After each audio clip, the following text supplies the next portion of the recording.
Hello everyone, good evening. So अहिले चाहिँ म खोर्सानी रोप्नको लागि यसको ग्रो ब्याग बनाउँदैछु हैन।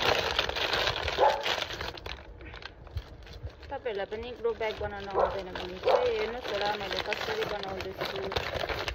सिक्नुस् तपाईहरु पनि काम लाग्छ। सिक्नु पर्दैन कामको कसरी बनाउनुहोस् ग्रो ब्याग।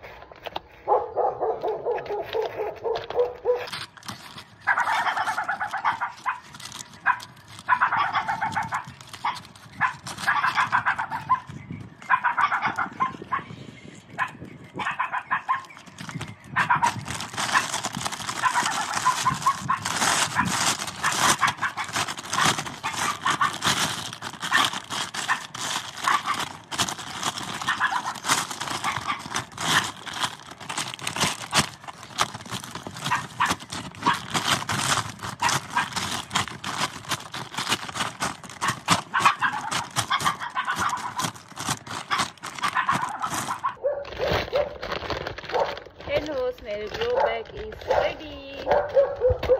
यसमा चाहिँ अब खोर्सानी रोप्नुपर्छ।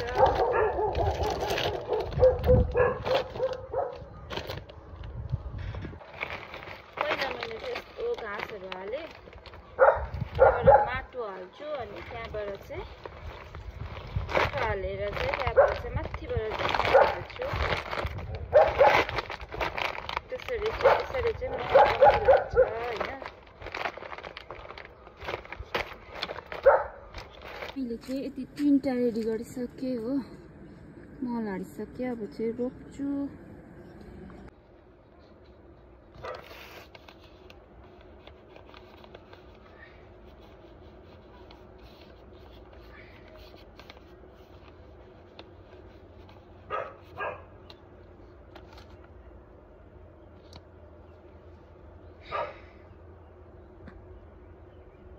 यही खोर्सानी लगाइसकेँ हैन। अहिले चाहिँ यहाँनिर साइडमा राखिदिएको, यहाँनिर चाहिँ यसरी छाया पर्छ किनभने अहिले पानीको सिजन हो नि त, त्यही भएर पानी बेसी भयो भने त मर्छ यो हो।